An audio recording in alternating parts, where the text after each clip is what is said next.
शब्द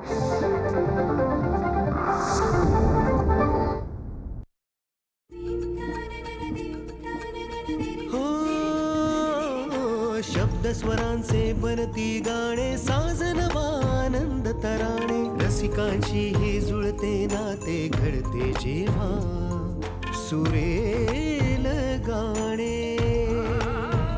कसे हे घडते मनात येते, भेटू बोलू ऐकू तयांच्या गोष्टी गाण्यांच्या, गोष्टी गाण्यांच्या.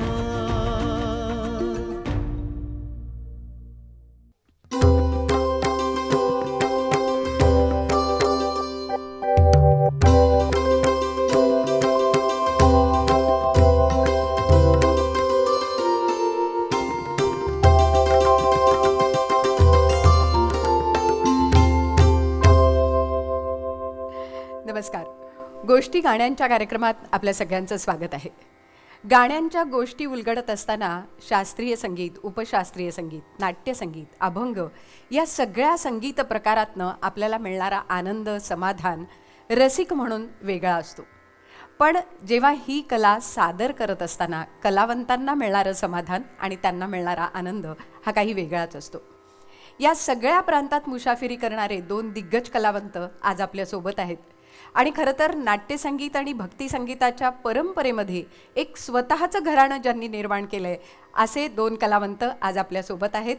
माननीय अजित कडकडे, नमस्कार अजित दादा. आणि त्याचबरोबर माननीय उपेंद्र भट, नमस्कार, स्वागत आहे. दोघांचंही स्वागत आहे. खरं तर या गाण्यांच्या गोष्टी आपण उलगडतोय आणि या उलगडत असताना शास्त्रीय संगीताचा जेव्हा पाया असतो तेव्हा त्या पायावर कळस जो चढतो तो नक्कीच अतिशय उत्तम किंवा वैभवशाली असा असतो. आणि म्हणूनच मला असं वाटतं की आज तुम्ही दोघंही इथे आहात तर आपल्या या मैफिलीची सुरुवात आपण एखाद्या शास्त्रीय बंदिशीने जर केली तर उत्तम राहील. मला वाटतं उपेंद्रजी, यमन हा राग असा आहे की जो सगळ्यांचा आवडता आहे आणि तो आमचाही आवडता आहे, तुमचाही आहे.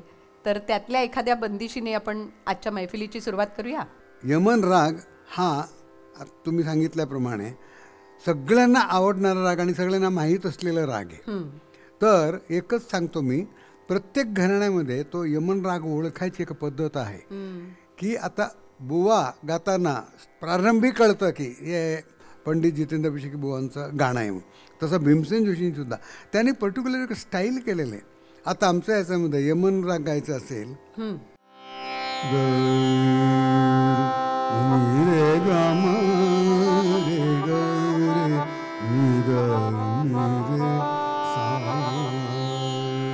आता याच्यामध्ये गुरुजी आम्हाला सांगायचे की क्षणार्धात तो राग लोकांनी ओळखता यायला पाहिजे, आरामशीर नाही. पहिल्या याच्यामध्ये वाह क्या बात आहे हे यायला पाहिजे. ते त्यांनी तसं करून दाखवले. तर त्यांनी प्रारंभ यमनचा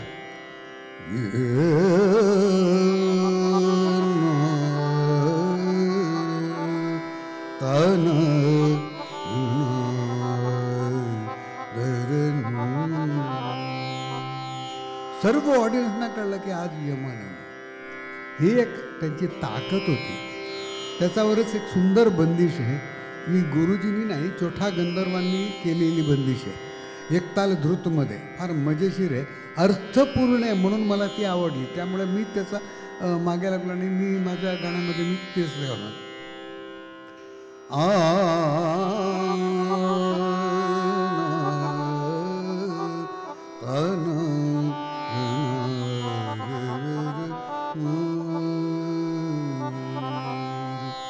बावरे मत कर गुमान, बावरे मत कर गुमान, बावरे मत कर गुमान. गुरुसन राखो मान, गुरुसन राखो मान, गुरुसन राखो मान, गुरुसन राखो ईमान. बावरे मत कर गुमान, बावरे मत कर गुमान.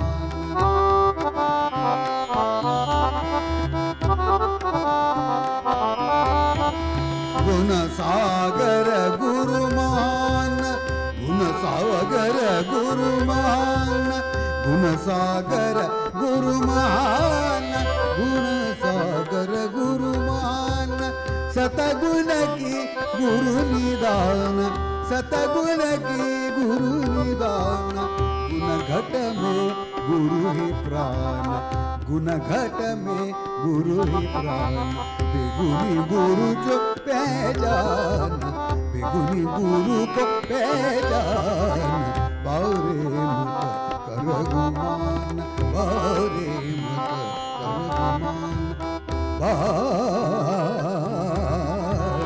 बावरे मत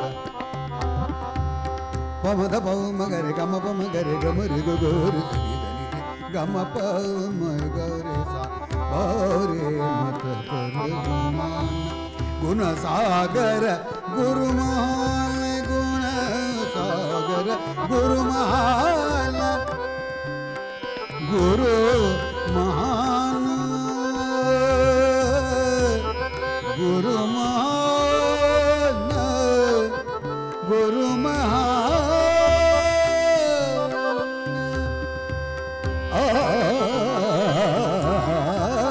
गुण सागर गुरु महान गुण सागर गुरुमान गुरुजींनी तयार केलेला हा रागामध्ये ते दिसतात कसं गुरुमान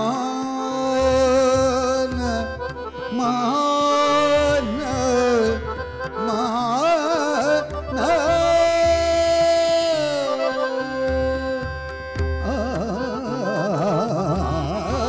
गुणसागर गुरुमान सतगुण की गुण निधान सतगुण ही गुरु निधान गुण घट में गुरु ही प्राण गुरु घट में गुरु ही प्राण गुनी गुरु को पहचान बावरे मत कर गुमान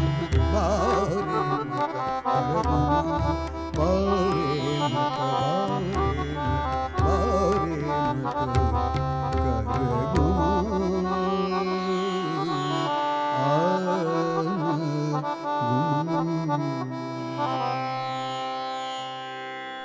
वा वा गोष्टी गाण्यांच्या प्रत्येक त्यांनी म्हणजे आणि ही लोक बरं का की कलाकार नाही बुवा म्हणा किंवा अभिषेकी बुवा म्हणा किंवा माझे गुरुजी पंडित भीमसेन जोशी मी नेहमी सांगतो मी एक वाक्य माझ्या कार्यक्रमामध्ये आम्ही गाणं गातो हा आणि ती लोक जे गातात ना ते गाणं होतं हा फरक आहे वा इतके त्यांनी आत्मसात केलेले खरंय आणि गुरु महान जसं आता या किती बंदिशीमध्ये सुंदर आहे म्हटलंय त्याचं, हा. तसं गुरुची म्हणजे गुरुची एक महती गुरुचं वर्णन याच्यामध्ये केलंय पण अजितदादा तुमच्या बाबतीत या यमनशी जोडलेली गुरूंच्याच बाबतीतली एक वेगळी कथा आहे म्हणजे तुम्ही त्या वयात इतक्या लहान वयात मी शिकेन तर बुवांकडनंच शिकेन हा जो बाणा एक ठाम ठेवला होता हे कसं शक्य झालं आणि या यमन रागाशी जोडलेली तुमची जी आठवण आहे ती नेमकी काय आहे? अभिषेकी बुवांचा एक कार्यक्रम गोव्यात झाला. मला गाणं शिकायचं अजिबात नव्हतं म्हणजे ध्यानी मनीसुद्धा नव्हता आणि आमच्या घराण्यात कोणी गायले नाहीत. फक्त माझे मामा एक छान आवाज त्यांचा छान होता आणि गायचे पण काही शिकलेले नव्हते पण नैसर्गिकरित्या ते छान गायचे आवाज खूप छान होता. बुवांचा कार्यक्रम गोव्यात झाला आमच्या गावात. मी त्या कार्यक्रमाला सहज म्हणून मागे जाऊन बसलो आणि त्या सुरांनी एवढा भारावून गेलो. जवळजवळ 4-5 तास तो कार्यक्रम चालला होता. मी कॉलेजमध्ये गेलो अभ्यासात माझं लक्ष लागेना डिसेक्शनमध्ये लक्ष लागेना मला फक्त त्यांचे सूर कानात घुमत होते. आणि तेव्हा मी असं ठरवलं की आपल्याला गाणं शिकायचं आहे. आता गाणं शिकायचं तर कुणाकडे ज्यांचं गाणं मला आवडलं आणि ज्यांचे सूर माझ्या डोक्यात कानात रेंगाळतात त्यांच्याचकडे मला गाणं शिकायचं. बरोबर. आणि हे ठरवून मी मुंबईत आलो आणि बुवांकडे गाणं शिकायला सुरुवात केली. म्हणजे आलो पण आल्यानंतर त्यांनी काही सहज घेतलं नसेल तुम्हाला? नाही बुवांनी जेव्हा मला सांगितलं काहीतरी गा म्हणून तेव्हा मी एवढा बेसूर गायलो, कारण मला म्हणजे येतच नव्हतं असं काही, बरोबर. की ते म्हणाले एवढ्या कच्च्या मुलाला मी शिकवत नाही, यांना कुठल्या तरी क्लासमध्ये टाका 6-7 वर्ष आणि नंतर माझ्याकडे येऊ द्या. पण मी त्यांना पटकन असं बोलून गेलो की मी शिकणार तर तुमच्याचकडे, नाहीतर मी नाही शिकणार. मग ते म्हणाले ठीक आहे, तू परीक्षा दे कॉलेजची आणि ये. आणि मी गेलो. पण त्यावेळी पंडित प्रभाकर कारेकर एवढे अप्रतिम गायचे, राजेश्वर बोबडे, अरविंदजी पेळगावकर हे बुवांकडे शिकायला यायचे आणि बुवा त्यांना शिकवायचे. स्वतः बुवा आपण शिकायचे. नंतर बुवांचे कार्यक्रम, त्याच्यानंतर बुवांचे रेकॉर्डिंग्स, त्याच्यानंतर बुवांचे नाटकाला तालमी नाटकाच्या अजिबात वेळ नव्हता.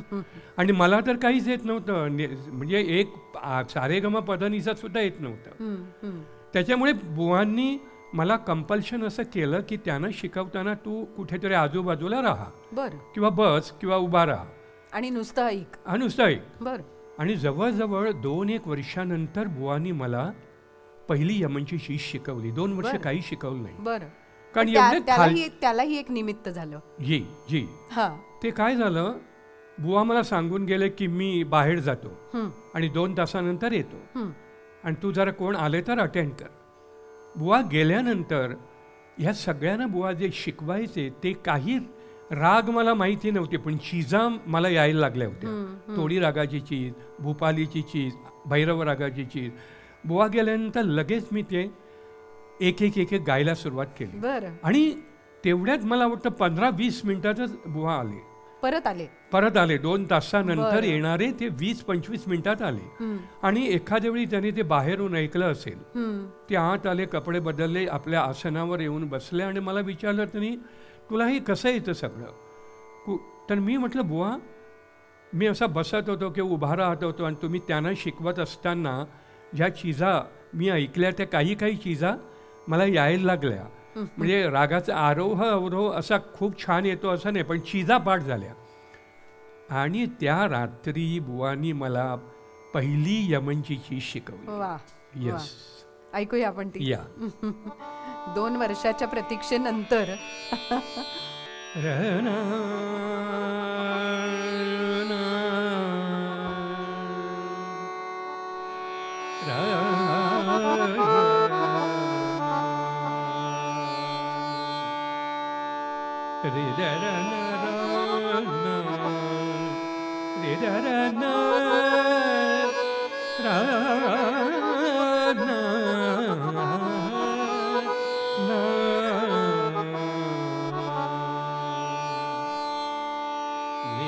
कैसे लागा हो मोरा, मेरा कैसे लागा हो मोरा, मेरा कैसे लागा, मेरा कैसे लागा हो मोरा, उन्हीं के संग उन्हीं के संगवा आली, मेरा कैसे लागा हो मोरा, मेरा कैसे लागा. भंवर समान मुटकत था, भंवर समान मुटकत था, मन मोरा अब तो निदही, मन मोरा अब तो निदही, पुनहि के चरण अनुरागा, मेरा कैसे लागा हो मोरा, मेरा कैसे. निरे निगरे मगा प मदा पा निदा सा निदा प मगरे ता निगा कैसे. Papa maga madani madamani ni da ma ga ma sa ni da ma ga ma sa ni da ma ga re ni de sa ni ha ke se da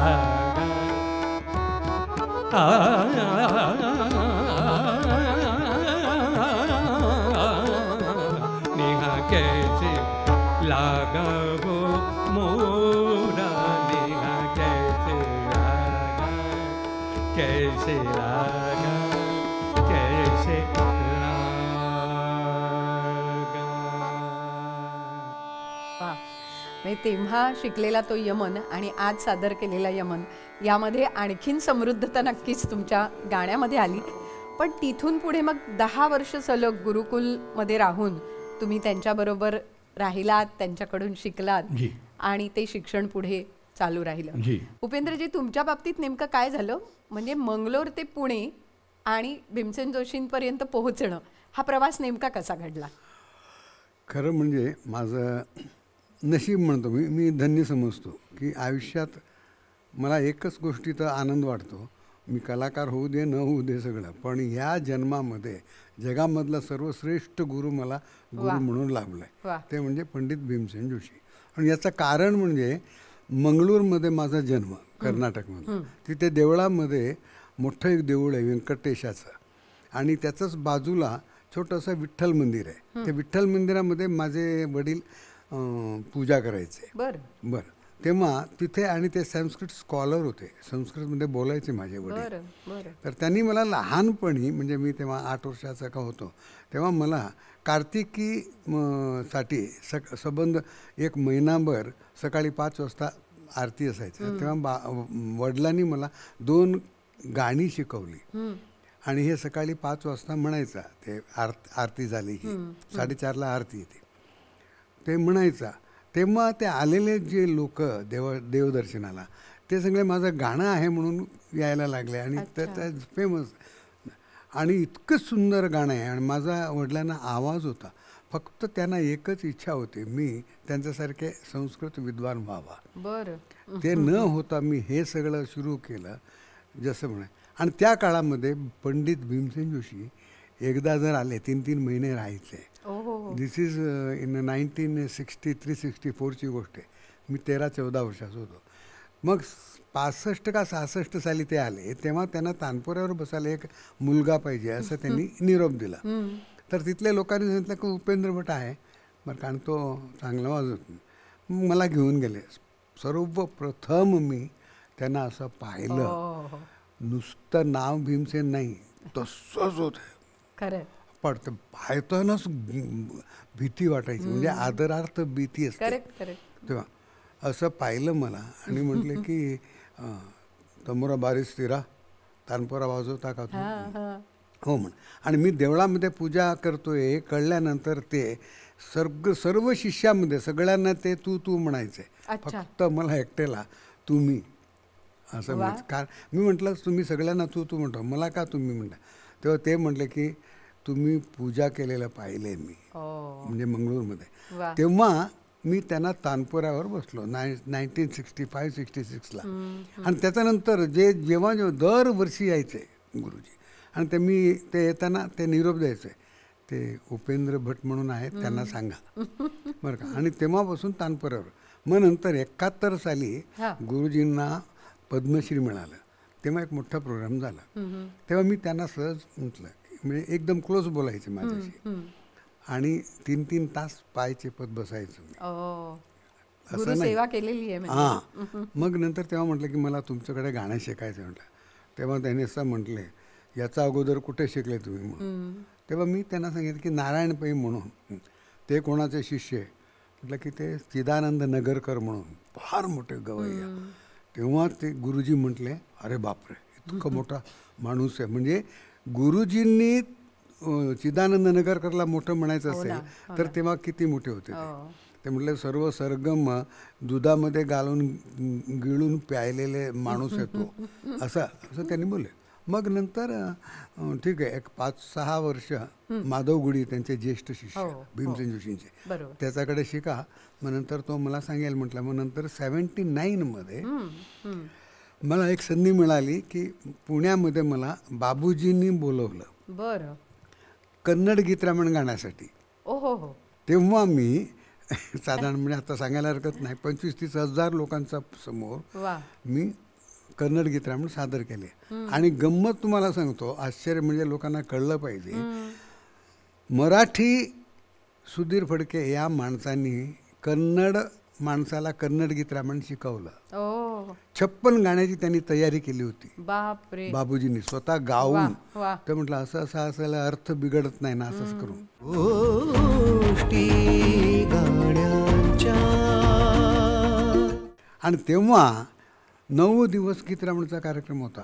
25 वर्ष म्हणून गीतरामणला 25 वर्ष. आम्ही साक्षीदार आहोत त्या कार्यक्रमाचे. correct. आम्ही बघायला आलो होतो तो कार्यक्रम. तेव्हा माझं नशीब आहे 9 दिवसाचा अध्यक्षस्थानी पंडित भीमसेन जोशी वा. आणि माझा गाण्याच्या दिवशी अध्यक्षस्थानी अटल बिहारी वाजपेयी. बरं. लक्षात आलं. तर इथे एक झालं गाणं सगळं झाल्यानंतर गमत म्हणून सांगतो एक वाक्य. ते म्हटलं की जे फडके साहेब मला घेऊन गेले आणि गुरुजींचं गाणं आपलं हे कर्नाटकमधून आलेले आणि उपेंद्र भट म्हणून आता गायला नव्हतं म्हणून. तेव्हा गुरुजी म्हटले हे आमचे शिष्य आहेत हे. तर हे एक अभिमानाची गोष्ट आहे. असं तिथून ते सुरुवात झाली, प्रवास सुरू झाला. त्यामुळे मला ते गुरुजींचं हे लाभलं. किती प्रकारे खरं तर शिकता आलं. म्हणजे आपण म्हणतो ना की शास्त्रीय मग संगीताचा. नंतर त्यांनी 80 साली मला बोलवलं. बरं. आता तुम्ही पुण्याला या. हो. कळलं का म्हटलं. मी नंतर पुण्यात आलो. तेव्हापासून मी तिथेच आहे. आणि पहिल्यांदा साधारण एक दादांनी सांगितल्याप्रमाणे मला 3 महिने सकाळचं बोलवायचं मला. 6 वाजता या उद्या असं म्हटलं. मी 6 वाजता म्हटलं तर म्हणजे त्यांना प्रॉब्लेम होता. म्हणजे 5 वाजता उठायचं आणि तेव्हा थंडी होती. गेलो मी तिथे. आणि आता कसं आत जायचं, बेल वाजवायला घाबरतो मी. मग नंतर दूधवाला येतो ना, त्यांना अधिकार आहे ना. त्यामुळे दूध म्हटलं आणि ते हे आपटलं. तितक्यात वहिनी डारगडलं. तुम्ही केव्हा आले म्हटलं की मी आलो आत्ताच आलो म्हटलं. या आतमध्ये या म्हटलं. आणि मी आत गेलो. मग नंतर गुरुजींना त्यांनी उठवलं. ते येऊन बाहेर बसले आणि ते म्हटलं की मी लगेच थोडंसं आडवा पडले. ते मी पाय जेवायला सुरुवात केली. 8:30-9 पर्यंत झोप लागली त्यांना. 9 वाजता म्हटलं तुम्हाला तो ऑफिस आहे ना उद्या बघू म्हणून. असं 3 महिने गेले. मग नंतर मला त्यांनी सुरुवात केलं भैरव रागाने सुरुवात केली. ते 2 दिवस गेल्यानंतर मी त्यांना सहज विचारलं की गुरुदक्षिणा म्हणून तुम्हाला काय देऊ मी. तेव्हा एक वाक्य बोलले, हे सगळ्यांनी ऐकलं पाहिजे की तुम्ही चांगलं गाणं गावा आणि लोकांनी मला येऊन सांगावं उपेंद्र भट चांगले गायले, ती माझी गुरुदक्षिणा म्हटलंय. लक्षात आलं. मला वाटतं सगळ्या रसिकांनी मग नंतर त्यांच्यापर्यंत नक्की पोहोचवली. 4 दिवसानंतर मला वाटलं गाणं हे काय जमणार नाही. गुरुजींचं गाणं म्हणजे हिमालय येते. बरोबर. मी म्हटलं की ठीक आहे म्हटलं मला गाणं आलं नाही तरी चालेल बरं का, पण या माणसाचाच पायाखाली मरण येईपर्यंत या माणसाचा पायाखाली राहायचा. ही एक मी डिसिजन घेतला आणि त्यांनी जसं तसं शिकवलं आणि गावात गेलो. आणि आज या खरंच आहे. मी म्हटलं तसं की आज अनेकदा असं म्हटलं जातं की भीमसेन जोशींचं एक प्रतिमा ही तुमच्यामध्ये तुमच्या गाण्यामध्ये दिसते. आणि मग अनेक प्रकार होते. मला असं वाटतं की शास्त्रीय संगीताबरोबरच उपशास्त्रीय संगीताची एक वेगळी त्यांची एक अशी एक इच्छा होती. ते बोलताना सुद्धा बोलले होते. मोठे मोठे ते म्युझिक डायरेक्टर हे ते सगळे यायचे घरी. नौशादजी, शंकर जयकिशन हे सगळे आले होते गुरुजींचं घरी. वेळ असेल तेवढे यायचे आणि पंडितजी म्हणून. तेव्हा गुरुजींनी यांना सांगितलं होतं की आम्ही शास्त्रीय संगीत आमचा आधार आहे, पण कुठलंही संगीत आपण गाऊ शकतो हे मी दाखवून दिलेलं आहे. ते म्हटलं की डुएट किती मोठ्या लोकांच्या बरोबर, मन्नाडे आणि पंडित जसराजजी, लता मंगेशकर, आशा भोसले बरोबर डुएट केले आहे. कोणाला माहीत नाही. अप्रतिम गाणं होतं ते. तसं त्यांनी म्हटलं की आम्ही कुठल्याही क्षेत्रामध्ये आम्ही नाही आहे असं होता कामा नये. म्हणून त्यांनी सर्व क्षेत्रामध्ये ठुमरी म्हणा, नाट्यसंगीत म्हणा, नाट्यसंगीताला त्यांनी चालच दिलेली आहे. म्युझिक डायरेक्शन मध्ये पुढे जाण्यापूर्वी मला असं वाटतं की आम्हाला तुमच्याकडनं एक ठुमरी ऐकायची, म्हणजे अगदी जस्ट आउटलाईन, कारण हा कार्यक्रम असा आहे. नाही ते कळलं मला, कळलं. मी झलक दाखवतो मी फक्त. पण आम्हाला ती ठुमरीची झलक. ठुमरी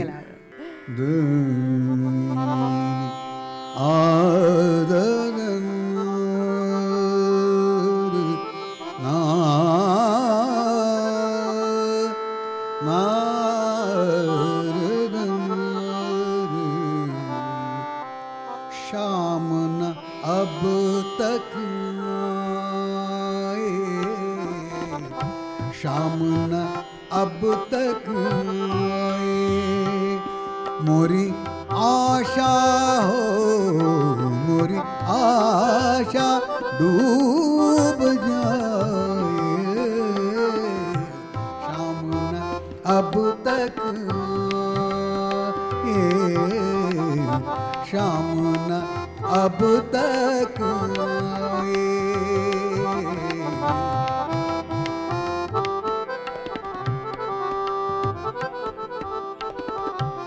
क्या बात है, क्या बात है। शाम न अब तक आए,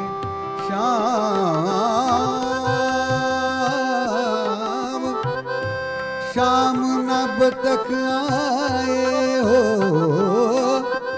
ये दुनिया है आनी जानी, ये दुनिया है आनी जानी, जीवन जैसा बहता पानी, जीवन जैसा बहता पानी, जाए फिर नहीं आए, जाए फिर नहीं आए, शाम न अब तक आए, शाम न अब तक आए, शाम न अब तक आए, शाम न अब तक आए,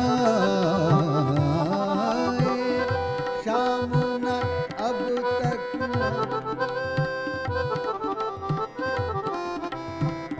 अब तक आए, अब तक आए,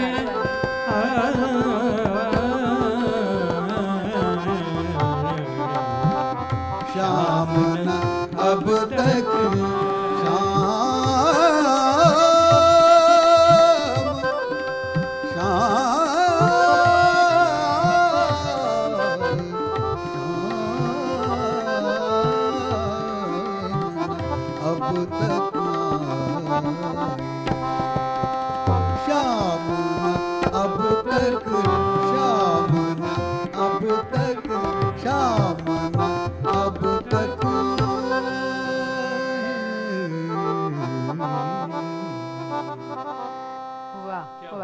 इतकं सुंदर वाटलं. आणि गुरूंची बंदिश आणि गुरूंची ठुमरी म्हटल्यानंतर अजितदादा तुम्ही सुद्धा जॉईन झालात, खूप सुंदर वाटलं. ही ठुमरी, टप्पा, शास्त्रीय संगीत, एखादी बंदिश, हे सगळं शिकत असताना अजितदादा तुम्ही नाट्यसंगीताकडे किंवा संगीत नाटकाकडे वळलात, ते सुद्धा खरं म्हणजे गुरूंच्या सांगण्यावरनं. म्हणजे 1978 साली तुम्ही संत गोरा कुंभारमध्ये नामदेवांची भूमिका केलीत आणि ते देखील अभिषेकी बुवांनी तुम्हाला आग्रह केला. तर हे कसं घडलं नेमकं?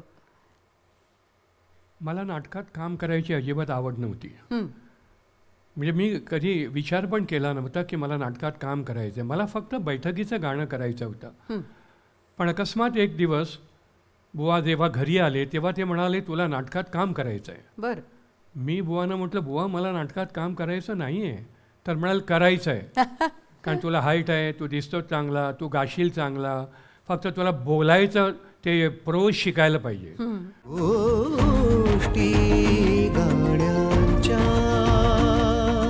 ती नामदेवाची माझी पहिली भूमिका. पहिल्या अंकात काम मला, तिसऱ्या अंकात काम मला, 3 गाणी, 4 गाणी, आणि दुसऱ्या अंकात अगदी मी आरामात असायचो. असं तिकडून ते नाटक सुरू झालं. आणि नंतर तो प्रवास पुढे चालू राहिला. पण या पहिल्या नाटकाची प्रतिक्रिया काय होती? रसिकांची काय प्रतिक्रिया होती? म्हणजे पेपरला वगैरे जे तेव्हा आलं तेव्हा असं आलं की संगीत रंगभूमीला एक कोणतरी नवीन कलाकार तरुण मुलगा मिळाला आहे. मला विशेष अशी भूमिका नव्हती त्याच्यात, पण तरी पण असं आलं होतं तेव्हा. बरोबर. म्हणजे लोकांनी, रसिकांना ती नामदेवाची भूमिका आवडली, हा त्यातला महत्वाचा भाग होता. मला वाटतं त्यातलं अवघे गरजे पंढरपूर आज तुमच्याकडनं ऐकायला आवडेल पुन्हा एकदा.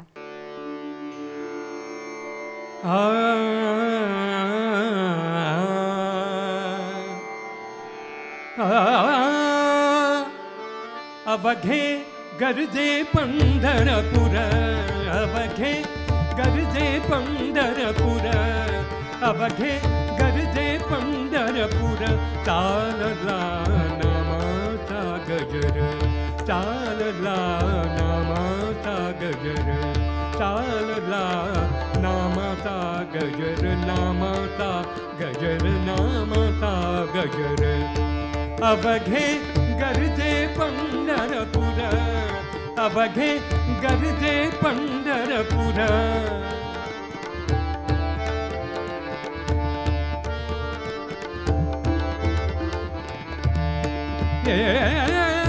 देवा दिसे ठाई ठाई देवा दिसे ठाई ठाई भक्तलीन भक्ता पायी भक्तलीन भक्तलीन भक्तलीन भक्ता पायी सुखालागी आया हो सुखालागी आया हो आनंदाचा पूर अवघे गरजे पंढरपूर अवघे गरजे पंढरपूर चालला नामाचा गजर चालला नामाचा गजर चालला नामाचा गजर नामाचा गजर नामाचा गजर ए अवघे गरजे पंढरपूर.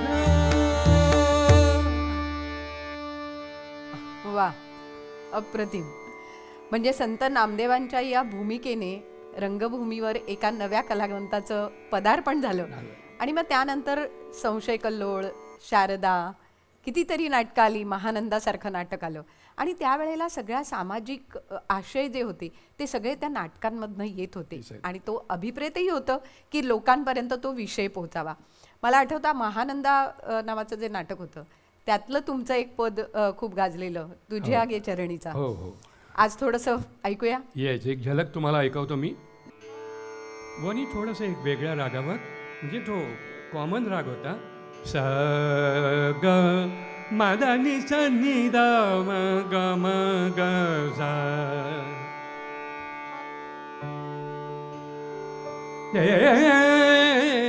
तुझी यागे तुझी यागे तुझी यागे चरणीचा झालो मृगनयनी दास तुझी यागे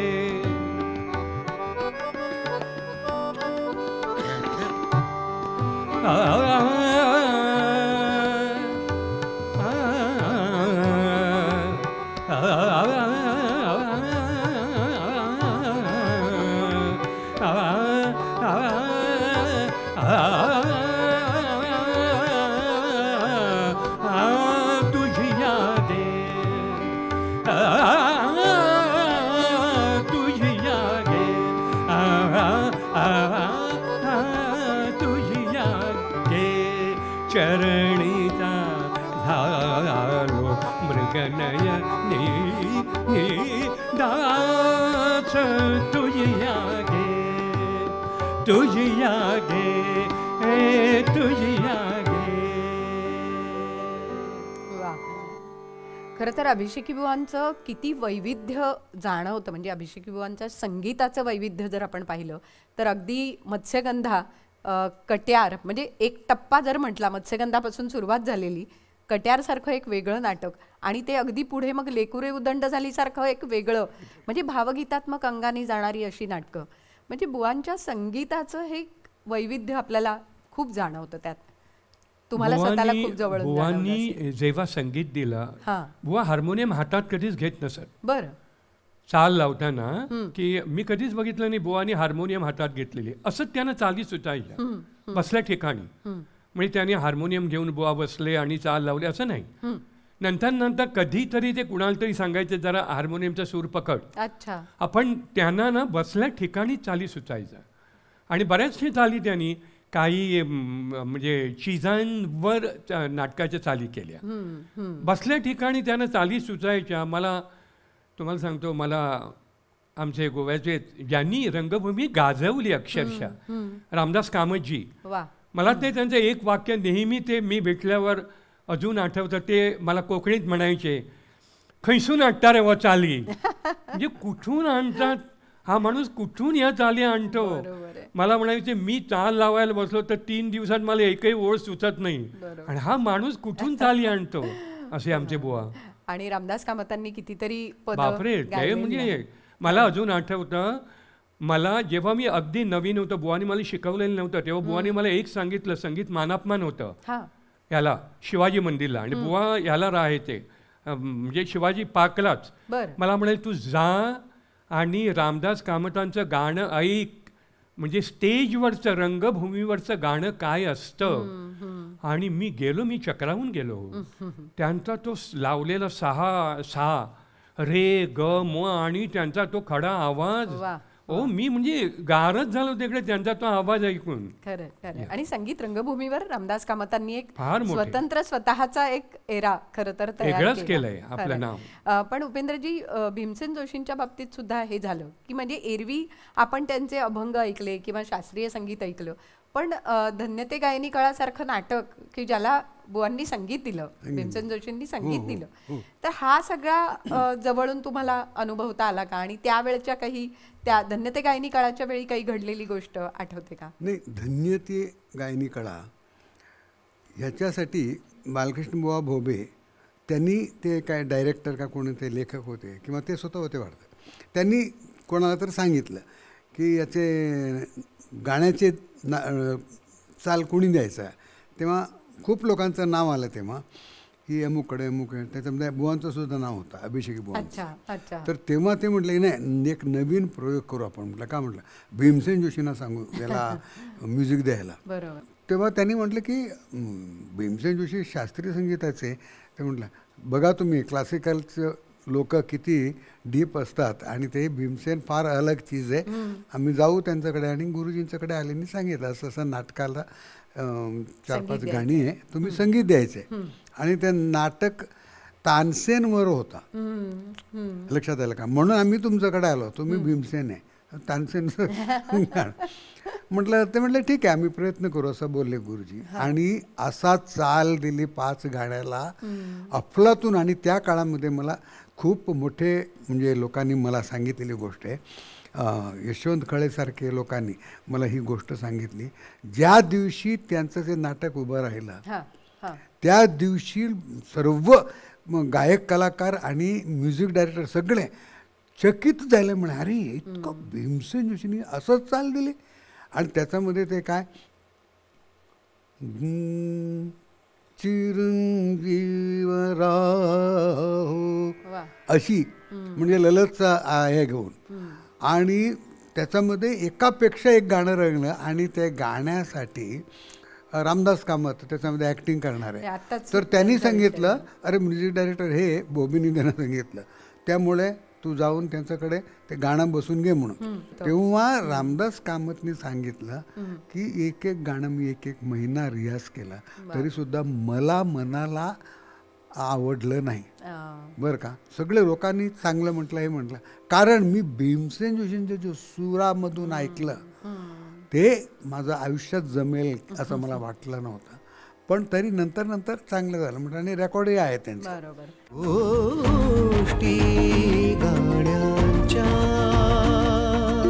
त्यातलं हे करुणा करा आज आम्हाला तुमच्याकडे ऐकायला त्यांनी. आणि याच्यामध्ये तुम्हाला एक सांगतो, शेवटी तानसेन म्हणून येतो. आणि मी नंतर काय केलं, माझा कार्यक्रमामध्ये मी तिथे भीमसेन म्हणतो. बरोबर. लक्षात आलं का? कारण काय इतकं त्यांनी तयार केलेलं आहे. मारव्यामध्ये बसवलं त्यांनी. रे गा माधा मधनी दा मधनी रे निदा मधनी मनी निदा मध धव मगरी निद निरे.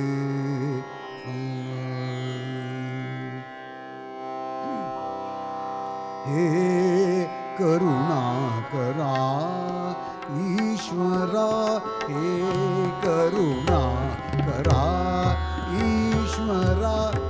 कृपादान मज देई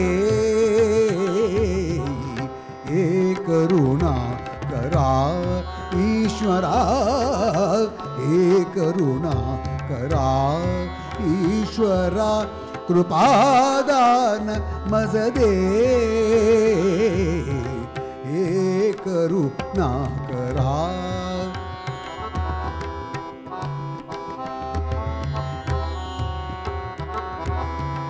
तुझ विण कोण निवारे संकट तुझ विण कोण निवारी संकट तुझ विण कोण निवारी संकट दृढता तव पायी दृढता तव पायी हे करुणा करा ईश्वरा हे करुणा करा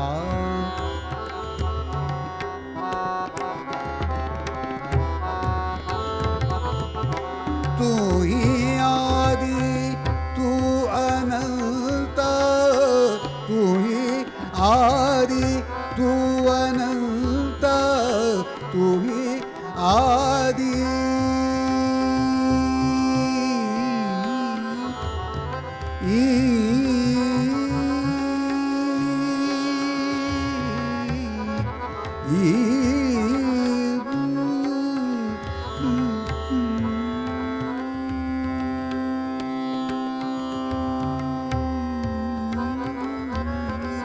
तू ही आदि तू अनंत अनंत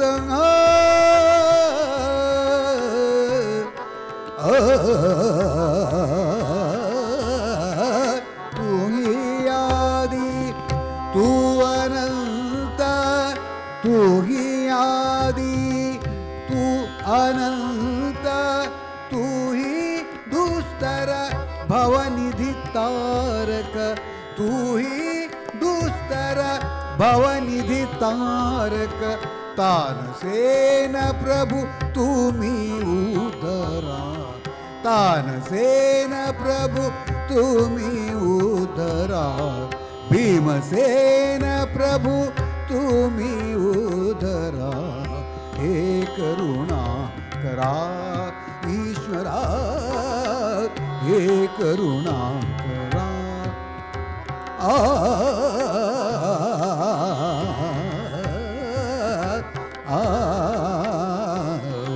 करुणा करा ईश्वरा कृपादान मज देई हे करुणा करा करुणा करा करुणा करा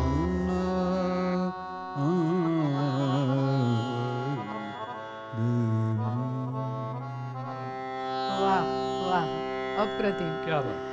खरं तर तुम्ही दोघांनीही इतक्या उच्च गुरूंकडे सगळं शिक्षण घेतलेलं आहे आणि ते शिक्षण घेत असताना त्यांच्याकडून खूप गोष्टी शिकायला मिळाल्या. मला अशी एक गोष्ट सांगता येईल उपेंद्रजी की जी भीमसेनजींनी सांगितली आणि ती आयुष्यभर लक्षात राहिली आणि ती तुमच्या गाण्यामध्येही तुम्हाला वापरता आली. गाणं चौफेर पाहिजे आणि कुठलीही गोष्ट येत नाही हां हे बोलायचं ना. त्यांचा 14 का 15 सब्जेक्टमध्ये कॉन्ट्रीब्युशन आहे. म्युझिक डायरेक्शन, सिंगिंग, शास्त्रीय संगीत, क्लासिकल, नाट्यसंगीत, ठुमरी, अभंग, डुएट, चित्रपट, 3 भाषेच्या चित्रपटामध्ये त्यांचं योगदान आहे प्लेबॅक सिंगर म्हणून. आणि तिन्हीलाही त्यांनी फिल्मफेअर अवॉर्ड घेतलेला. मला असं वाटतं की तुम्ही कदाचित भीमसेनजींना ते उद्देशून म्हणताय की समचरण तुझे हे जे गाणं आहे बरं का मला खूप आवडलं आणि म्हणून मी ते ज्यांनी आसगावकर म्हणून बरं का त्यांनी स्टाईल दिली याला. दादू पिंजार म्हणून त्यांनी लिहिलं होतं कवी आणि संत आहेत ते बरं का. खूप कमी गाणी लिहिली त्यांनी पण त्याला त्यांनी चाल असं दिली की म्हणजे भीमसेन जोशींना आवडते म्हणजे ती दरबारी आहे तसं. आणि याच्यामध्ये एक वैशिष्ट्य म्हणजे वारकरी संप्रदाय दाखवला याच्यामध्ये. ते तब्बलजी आणि याच्यामध्ये दाखवतो ना. समचरण तुझे देखिले म्या सावळे विठ्ठले, समचरण तुझे देखिले म्या सावळे विठ्ठले, विटेवरी ठाकले उद्धराया जना, विटेवरी ठाकले ठाकले उद्धराया जना, उद्धराया जना.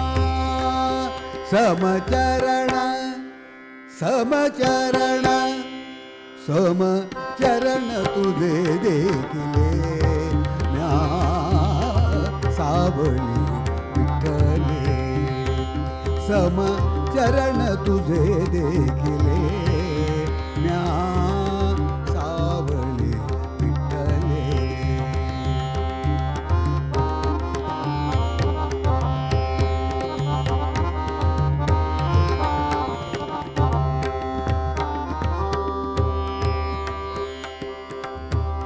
चंद्रभागे तीरी पताकांचे भार, चंद्रभागे तीरी पताकांचे भार मिळाले अपार, संत जन मिळाले अपार, संत जन. विठ्ठल विठ्ठल विठ्ठल नामे, विठ्ठल विठ्ठल विठ्ठल नामे गरजती वैष्णव, नाचती वैष्णव, गरजती वैष्णव वैष्णव, नाचती वैष्णव नाचती वैष्णव. सकळादि देव वंदिताती, सकळादि देव वंदिताती. समचरण समचरण समचरण तुझे देखिले म्या सावळी विठ्ठले, विटेवरी ठाकले उद्धराया जना, विटेवरी ठाकले ठाकले उद्धराया जना, उद्धराया जना. समचरण तुझे देखिले म्या सावळी विठ्ठले, समचरण तुझे देखिले म्या सावळी विठ्ठले, सावळी विठ्ठले, सावळी विठ्ठले. उपेंद्रजी, या स्वतःच्या गाण्यावर एक वेगळी मोहर नक्कीच उमटली. म्हणजे गुरुजींकडनं आलेला वसा वारसा तो तर आहे, पण त्याबरोबरीने हा एक वेगळा ठसा उमटला. आणि मला असं वाटतं अजित कडकडे हे नाव घेतल्यानंतर दत्ताची पालखी झाली नाही तर मग मैफिल संपत नाही कधीही.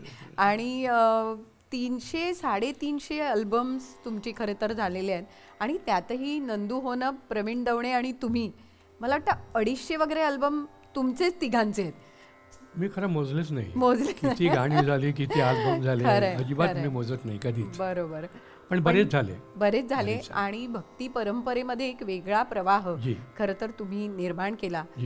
तुमच्या दोघांशीही खूप गप्पा मारायच्या आहेत, पण आजचा हा भाग संपवताना मला वाटतं दत्ताची पालखी ऐकून इथे आपण समारोप करूया आणि पुढच्या भागात पुन्हा एकदा भेटूया उपेंद्र भट आणि अजित कडकडे यांना.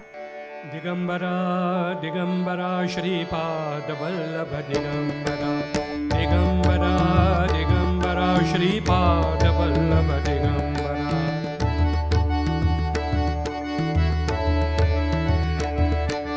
दिगंबरा दिगंबरा श्रीपाद वल्लभ दिगंबरा, दिगंबरा दिगंबरा श्रीपाद वल्लभ दिगंबरा, दिगंबरा दिगंबरा श्रीपाद वल्लभ दिगंबरा, दिगंबरा दिगंबरा श्रीपाद वल्लभ दिगंबरा.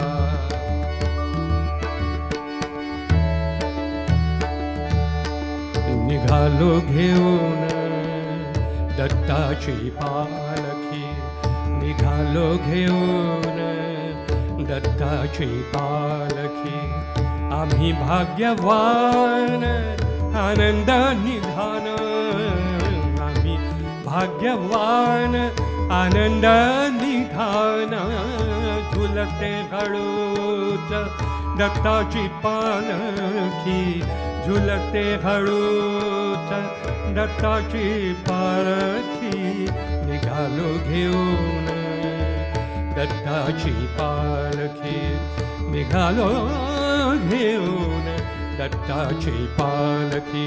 दिगंबरा दिगंबरा श्रीपाद वल्लभ दिगंबरा, दिगंबरा दिगंबरा श्रीपाद वल्लभ दिगंबरा.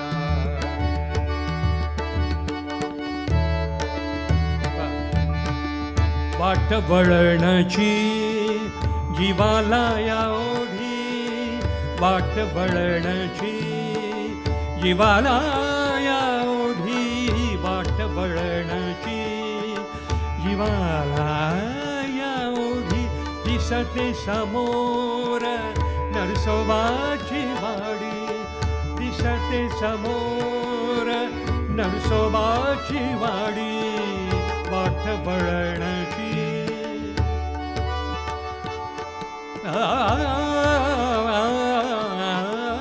वाट वळणाची जीवाला या ओढी.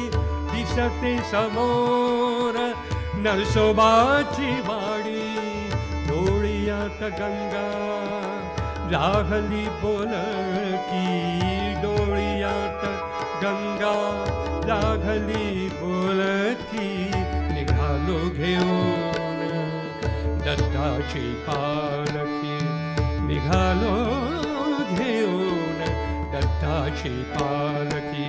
दिगंबरा दिगंबरा श्रीपाद वल्लभ दिगंबरा, दिगंबरा दिगंबरा श्रीपाद वल्लभ दिगंबरा.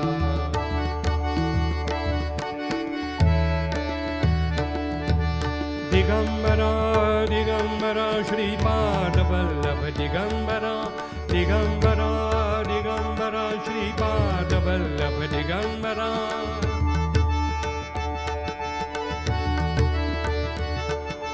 दिगंबरा दिगंबरा श्रीपाद वल्लभ दिगंबरा, दिगंबरा दिगंबरा श्रीपाद वल्लभ दिगंबरा.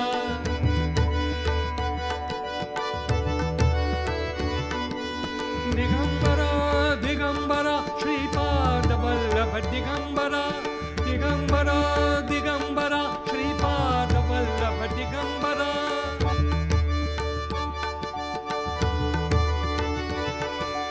दिगंबरा दिगंबरा श्रीपाद वल्लभ दिगंबरा, श्रीपाद वल्लभ दिगंबरा, श्रीपाद वल्लभ दिगंबरा.